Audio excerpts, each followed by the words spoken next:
Hello everyone, welcome back to another video. We are in Bendigo today. Yes, I just took the V line all the way up. I should post a video on that as well on the way back. Up, here's the tram coming in. Yes, we are here for the Heritage Tramways. Obviously we have lots of Heritage Tramways across the country. Our Perth one is in Whiteman Park. But this Bendigo one is so interesting because obviously Bendigo used to have trams, just like many Australian cities, like in normal public transport service. But instead of removing all the tracks, what they did here was they just kept them, but now it's just running as a heritage service. Although, I mean, like technically you could still use it as public transport, but it's very expensive for that because you have to pay for the heritage service. Oh, bro, he just overshot the points. So you have all these heritage trams running here in the street with traffic lights. Like that is just so cool. I love it so much. So it's got 6 stops. We got a little map here. We're right now all the way here at stop 1. There's that 2 which is in the main town center and down by near to the train station. This is the tram depot in there, and then there's also one at the lake and whatever stop 5 is. Just 2 more random stops. And that's it. So normally you only have one tram running the entire length every hour, as you can see the timetable at the top. But during December, you have this extra tram service, which today is the 1st of December.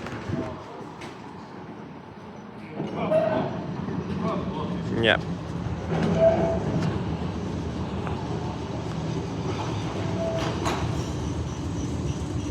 It's got the right desto as well. So today is the 1st of December, which means they're actually running this service, which only goes between the depot and the gold mine here, along the main central part of the track. Now there is a few things here. I might come back here later.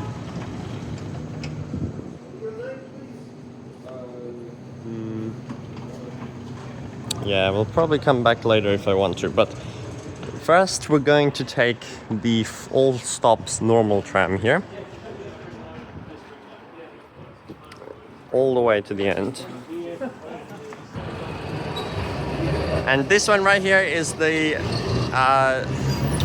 Christmas special one, just going back to the depot. That one's fully Christmas themed and it's playing loud music on it, so it's a bit annoying. Departing. It's so cool going in street traffic. All the cars actually have to stop for it as well when it turns out, which is crazy. Now it's so funny because they actually offer that you can drive the tram, but it costs $1,950 for a day experience to drive the tram. Like what? And it says this is a once in a lifetime opportunity. Oh, guess what? I drive it every week in Perth. Like, I mean, I know, but like, it's just ridiculous that it costs that much. There's a lot of other things included with it, not just driving, but still. So this is a gold museum, similar to Kalgoorlie, of course. I'll see if it's worth going later, but first we're taking the tram. So this, as I said, is going to be the all stops trip from 1 to 6 via the tram depot. Now, since this is a 12 o'clock service, they're actually taking a break at the depot for 40 minutes. Which is good actually, because then I can look around there as well. This is perfect. So we're gonna get on this trip and take it all the way. I'll film just on board, not at the front. I might film the other one at the front because it's got the loud music anyway, so I'll have to mute it. But this one, we can do the normal trip so you can experience what it's like.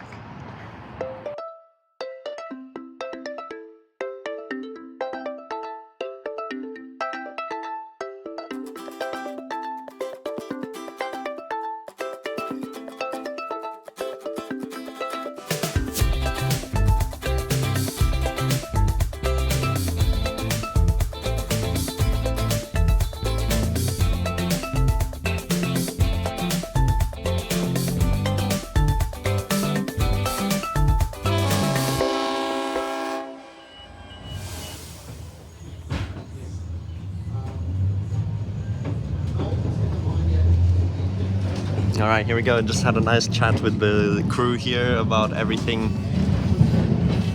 And Yeah, these trams closed in 1971. They used to run along 13.8 kilometers of track, which is a lot for the size of this city. Now they run only along 4 or so. G'day and welcome aboard. I'm one of Bendigo's vintage talking trams. I'd like to take you back to the beginning of Bendigo's story by acknowledging Well, you can hear everything now. of the land on which we meet today, the Jar Jar Room, and paying our respects to elders past and present. The area we are travelling on today is known as Janduk, or country. Jar Jar Room have lived in our traditional lands and cared for Janduk over many thousands of years. Jar Jar Room have a strong spiritual and cultural connection to Janduk. It is a landscape in which the tangible is interwoven with dreaming stories, lore and ancestral spirits. Take a moment to visualise the land where our view would only be limited by the many iron bark and eucalyptus trees that thrived here. In the late 1830s, the area became pastoral settlement and was known as the Ravenswood Sheep Run. The overseer of the southern area was Tom Myers. Tom was a dab hand with his fists and an admirer of the renowned British bare-knuckle boxer William of Bendigo Thompson, who was nicknamed Bendigo. In 1841, Tom named the Bendigo Creek in his honour, and the name stuck. Gold was discovered along the Bendigo Creek in September 1851 by Margaret Kennedy and Julia Farrell, whose husbands worked on the sheep run. News spread quickly, and within 6 months, over 20,000 diggers had descended upon Bendigo, hoping to find their fortune. The government named the new township Sandhurst. But in 1891, a popular vote saw the name Bendigo reinstated. Today, Bendigo boasts a population of over 120,000 people.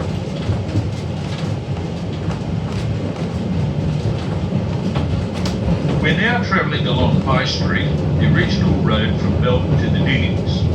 This road was carved out by the marching of diggers' feet and the wheels of their wagons. Bendigo was known as the Golden City. More than 5,500 registered shafts were sunk on the Bendigo goldfield, representing the largest concentration of deep shafts anywhere in the world. Over 700,000 kilograms of gold was yielded during the gold rush, which would be worth over $69 billion at today's prices. Coming up on our left is the Sacred Heart Cathedral. It is the third largest cathedral in Australia. As we pass by, note the statue at the front of the cathedral. It is of Mary MacKillop, Australia's first Catholic saint, and was erected in 2014. Bendigo's Catholic community began building the English Gothic-style cathedral in 1896, but it would take another 81 years for the project to be completed, with stonemasons brought in from England and Italy. The 87-metre high spire has been part of the Bendigo skyline since 1977. The bronze cross at its apex weighs an incredible 3 tonnes. You'll notice some of Bendigo's names sound familiar to that of a monopoly board. Bendigo's founders were keen to give their city an English air, so they named the area we are entering Charing Cross and the street ahead Pall Mall. The cenotaph on the left was dedicated in 1957 and is a scaled-down replica of its counterpart in London's Whitehall district. Next to the cenotaph is the Alexandra Fountain, which marks the heart of Bendigo. It was unveiled in 1881 and named after the then Princess of Wales, Alexandra. View Street runs up the hill to our left and is the hub of Bendigo's Arts Precinct, featuring the Capitol Theatre, the Trove Visual Arts Centre and the Bendigo Art Gallery. Next stop, Charing Cross. If you're getting off here, please mind the step and use the handrail as you leave the tram from the left-hand side.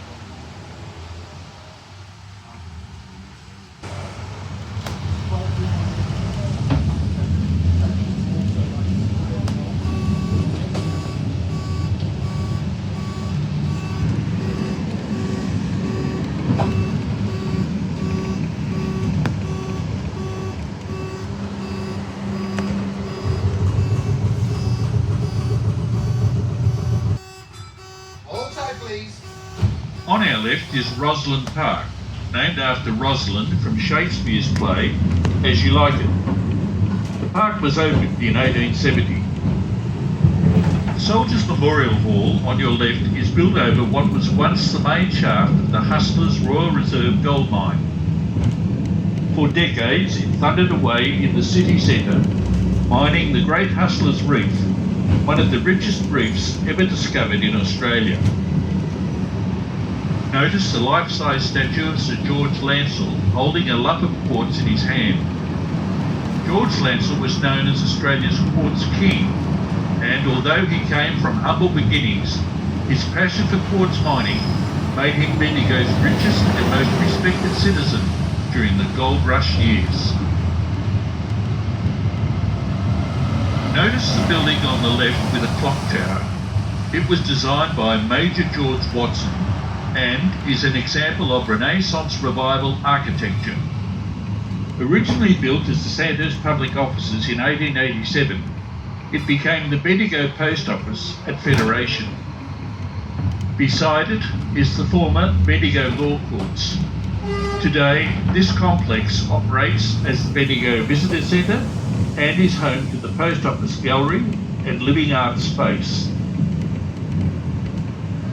To our left is the historic Conservatory Gardens. Erected in 1892, it is the oldest public conservatory in Victoria. The conservatory is significant as many other public conservatories have been destroyed, making this a rare style of structure. Throughout the year, you can see changing floral and foliage displays.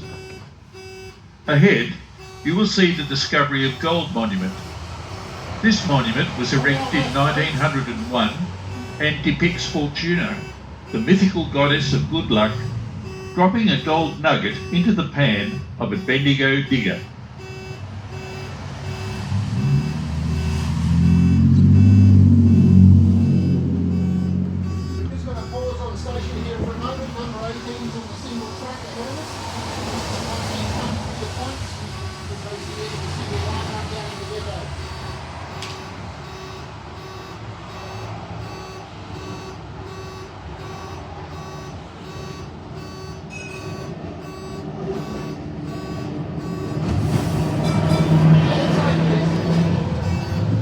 The gold rush attracted people from around the globe, including thousands of Chinese who came to Bendigo in search of prosperity. Bendigo's Chinese precinct is called Daigum San. It translates to Big Gold Mountain, as Bendigo was known to the first Chinese who settled in the region. The proud history of Bendigo's Chinese is displayed to our left in the Golden Dragon Museum, the adjacent Yu Yuan Gardens and the Kuan Yin Temple. At the museum you can view Bendigo's famous Chinese dragons, Lung, the world's oldest, Sun Lung, formerly the world's longest imperial dragon, and Daigum Lung, Bendigo's newest and the world's longest dragon. The Bendigo Chinese Association display is a spectacular highlight of the annual Bendigo Easter Festival, which was established in 1871.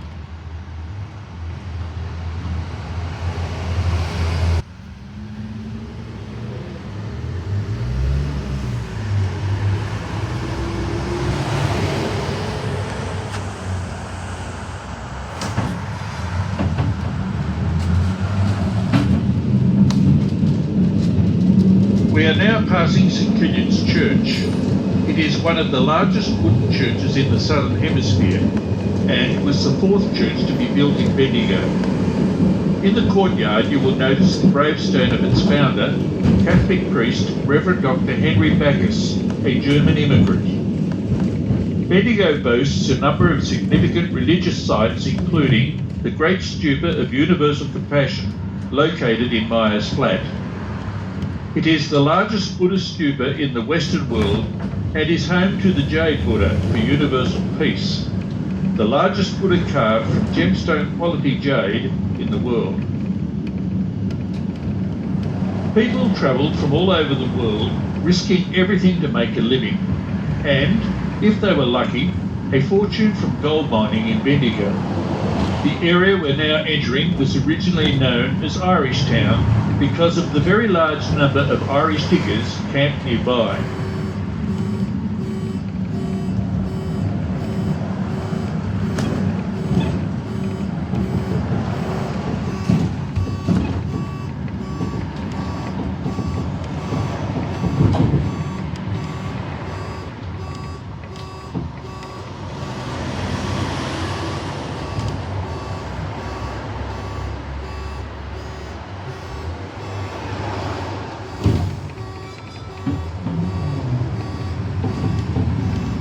We're now turning into Tramways Avenue and will be arriving at the Bendigo Tramways depot and workshop.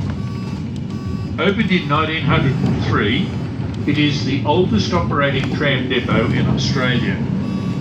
The depot is home to our renowned workshop, where trams are meticulously restored to their former glory or repurposed as cafes, accommodation, and even school classrooms. Enjoy a coffee or light meal at the Tram Cafe, served straight from the beautifully restored 1916 N-Class Tram number 3, a shining example of our workshop team's skills. You could also discover more about Bendigo's tramway history within the small museum. The cafe and museum is open daily from 8 a.m. to 3 p.m. For those getting off here, please mind the step and use the handrail as you leave the tram from the left-hand side.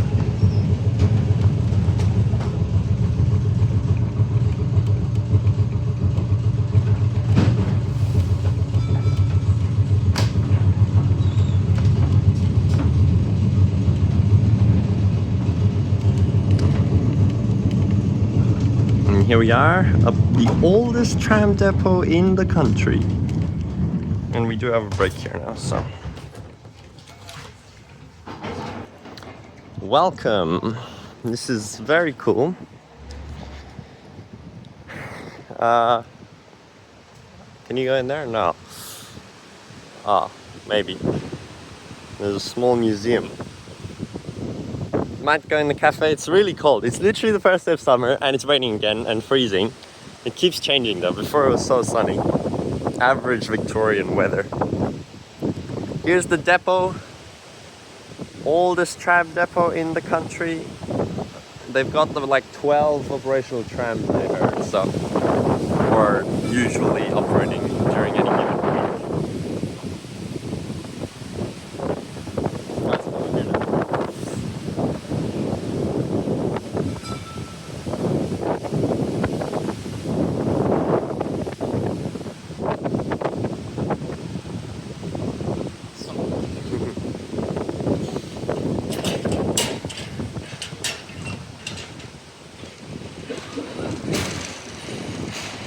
All things go according to plan.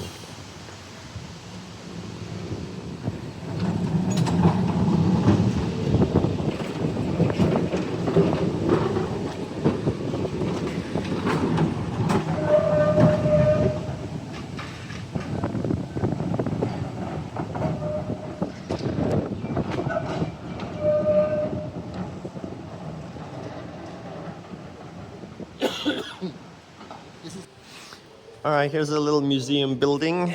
You can read about all the things if you want. There's a lot of cool history. You would have heard a lot of it right now as well. I'm basically giving you the full experience. So, I mean, you should still come here, but you get to experience what it's like without having to come here. Very cool.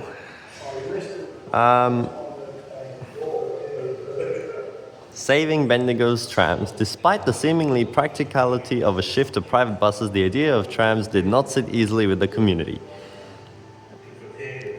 And then they made sure the tram depot stayed, and now we have this. No other Australian city which closed its tramway system left track, trams and depot behind the way that Bendigo did. Yep. Like, it's so, like, literally, the Heritage Tram is what the tram was. Like, there's no change. It's just now operating as a tourist heritage service. So it's very nice. Opening day of the vintage tramway. So all of a sudden it became a vintage tramway after being a normal tramway, like literally before, like 1 year before. I mean, I don't know if they had the same trams at that time, but they probably did. So I don't know. Yeah. And what's this? They had to rebuild some track, did they? Or resurface or something. So that's cool. We're gonna head up towards the lake in a moment, but I'm on the perfect trip right now to stop here with the tram to take a look around. So, yep. Oh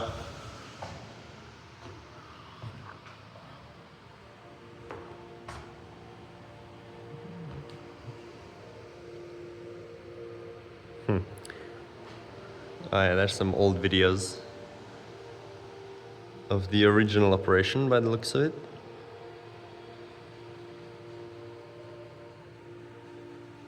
Oh, this is the full map. Oh yeah, here you go. This is the full map of what the tramways used to be. So the current heritage is the yellow up there, tram depot, and up there, and down to the gold mine. Now it used to keep going all the way down further. Honeysuckle, that's the same as the Newcastle tramway name, all the way down there to near that old train station. And then there was also up the top, it's actually the full track running, but there was also this full east-west line to the cemetery, past Bendigo main train station, and all the way down. Really long way, look at this, really long way down. Lots of cool passing loops all the way out to Eaglehawk. So everywhere where there's a passing loop, the tram actually has to go into the traffic lanes. Otherwise, it's usually in the middle as on a single track, which is used as a turning lane by the cars, but not as a actual running lane. I don't know why it's showing double track here though, because it's not. There's like a loop in between there. So, very nice. Yeah. All right, let's go check out the tram cafe as well. This is very interesting. I really like this tramway. There's a mini golf here as well if you want to play. Yep. Raining, raining, raining. Did I really have to lather up in sunscreen before when it's like this now? Maybe, I don't know. Whatever. Okay, let's go inside the tram. It's so cool.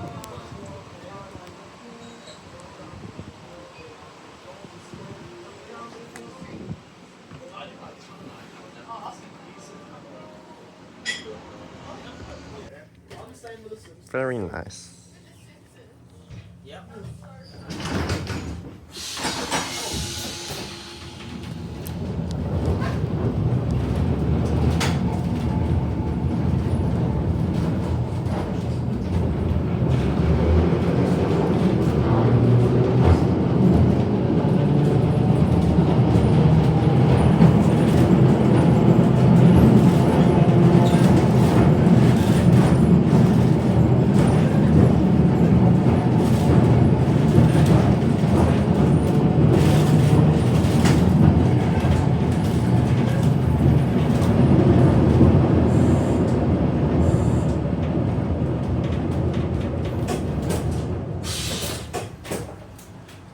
There was a large horse-drawn cab fleet servicing the city, but for most working people, walking was the only affordable option.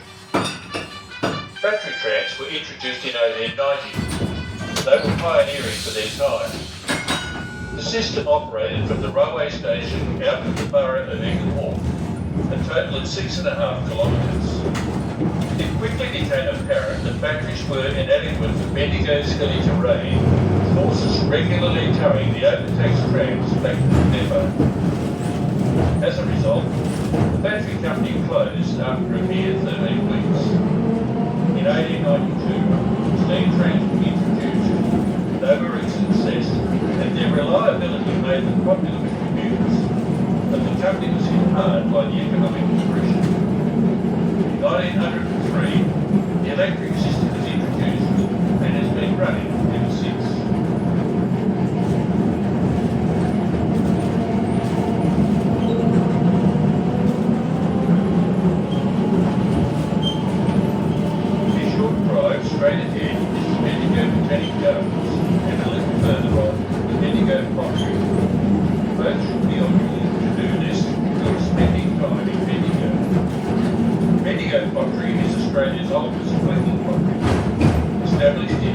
1958. The pottery has operated continuously from its current site in Epsom since 1863. It is home to the most significant collection of ceramic wood-fired kilns in the world. Today, the pottery complex includes an interpretive museum, art studios, and an extensive antique centre.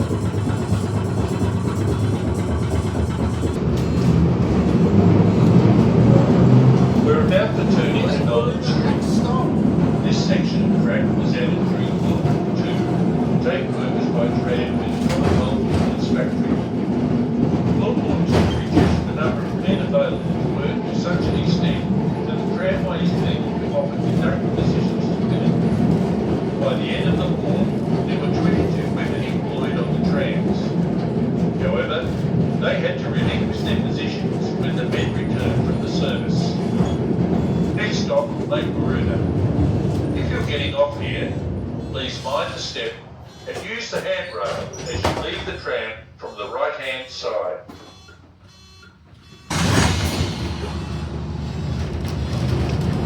As we cross the Bendigo Creek, you will notice that the bed of the creek is paved with bluestone. Over 100 years ago, the city councillors were forced to pave the creek, prevent slime and mud choking it and inundating the city, thanks to the thousands of miners using their puddling machines further up the valley. We're now turning into Bridge Street. Ahead you will see the Tyson Street Hotel, named after the quartz mining reef that sits below this street. There are 17 quartz reefs that run beneath the city in roughly a north to south direction, covering an area 16 kilometres long and 4 kilometres wide. Tyson Street was named after James Humphrey Tyson, a digger who set up an abattoir near here in 1852 to sell meat to the miners. When Tyson sold up 3 years later, he was a millionaire. So many who came to Bendigo in search of gold found their wealth in other ways. We're now approaching the Tyson Street precinct. If you wish to get off here, please pull the left-hand belt once, mind the step and use the handrail as you leave the tram. Bendigo has since found wealth in other ways too, with a strong agricultural focus producing livestock, fruit, poultry, wheat, vegetables, and wine. Bendigo is Australia's first UNESCO creative city and region of gastronomy, having one of the richest concentrations of boutique food and wine producers in Australia. Bendigo is also one of Australia's oldest wine regions, dating back to the mid-19th century, with local vineyards now producing internationally award-winning red wines. We're now heading into Caledonia Street, which leads to the Commonwealth factory, Shuttle as it is known today. During the Second World War, it is a world leader in defence, aerospace, and ground transportation solutions. The tramways used to provide special services for bring workers from parts of Bendigo to the factory.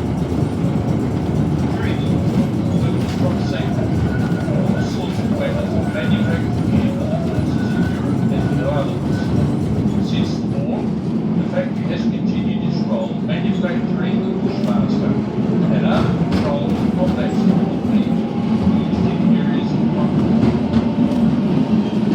Our next stop leads to the Bendigo Tramways. This Chinese place of worship was constructed in the 18th century and is one of the few remaining original buildings of its type in Australia. It is constructed with locally handmade red bricks.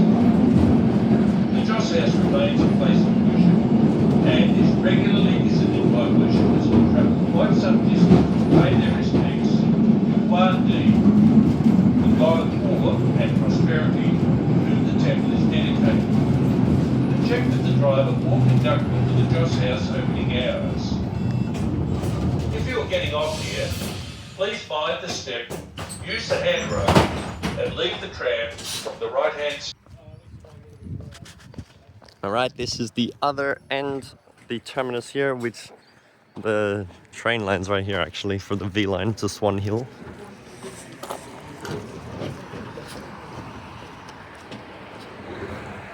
We're on a different tram. Gotta go back now.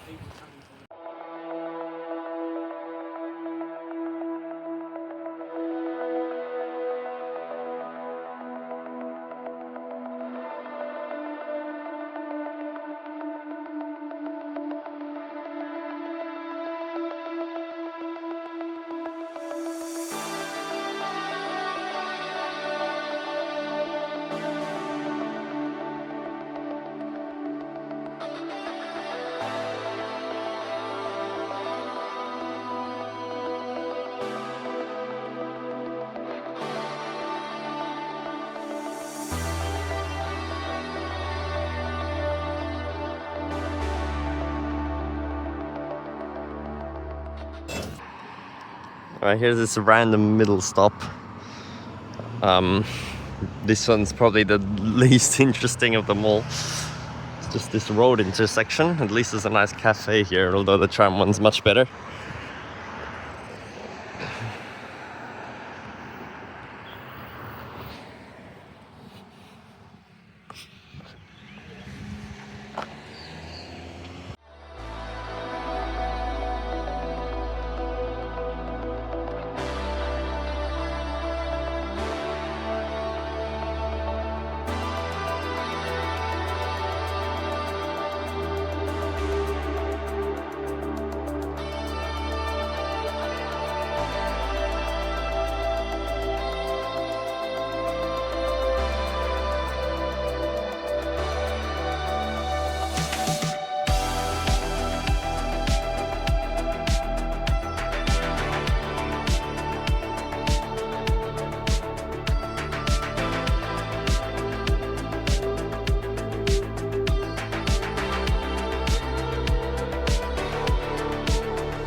society loaned money to miners, enabling them to move out of tents and work towards owning their own home. Today, that loan scheme is better known as the Bendigo Bank, whose head office is situated to your left. From the 1930s to the 1960s, this area was the heart of Bendigo's theatre district. The Plaza Cinema, Lyric Theatre and Royal Princess Theatre, all within walking distance of one another. The Star Cinema in Eaglehawk used to swap movies with the Lyric Theatre at interval, using the Bendigo Tramways as transport. The tram conductor would meet the projectionists out the front and exchange the reels. It wasn't just people and movie crews that were transported. There were even parcel tickets. For Thruppers, the parcel would be carried by tram from the city to a designated tram stop or convenience shop variety of other goods all found their way onto the trams and were delivered by the trammies. You may be wondering why Bendigo's public tramway system closed.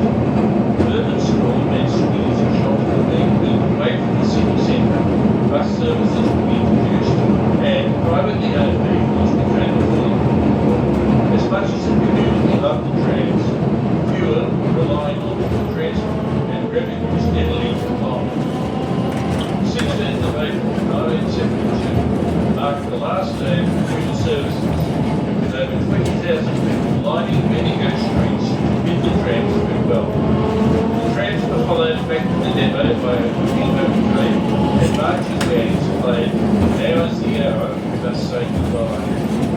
The idea of trams vanishing from Bendigo didn't sit easy with the community. 5,000 signatures were collected on a petition, together with 600 letters, pleading for the government to allow Bendigo's trams and track to be preserved as a tourist tramway. As a result, Bendigo's vintage talking tram service began in December 1972 and has been running ever since. Yeah.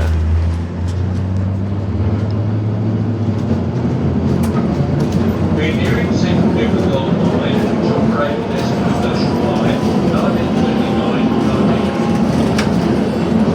During this time, almost 1 tonne of gold was extracted, which would be worth around $91 billion at today's prices. Central River Gold Mine now operates as an award-winning tourist attraction and is a living reminder of the important role that mining played in making Bendigo the vibrant and diverse city it is today. Be sure to experience one of the fascinating underground tours. For those of you leaving us, we hope you've enjoyed the experience and we look forward to seeing you again soon. Passengers leaving us here are asked to wait for directions from the tram crew. Mind the step and use the handrail. For those of you choosing to stay on board, we'll have a All right, we have returned to the gold mine stop. We're gonna go inside now. There is a free little bit that you have with the tram tickets. We're back to rain now. It was already sunny.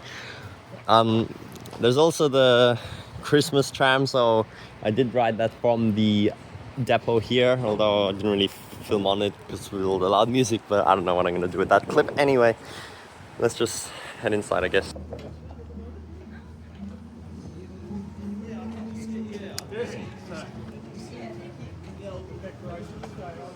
Yep. All right, so now after that journey, we're going to be catching the extra Christmas special tram, which is actually first day running today. It only goes from here, the depot, to the gold mine. There he goes, putting that up. So if we look at our map. Oh yeah, okay. 1 minute. I'm gonna head out to the gold mine from here, just to the left.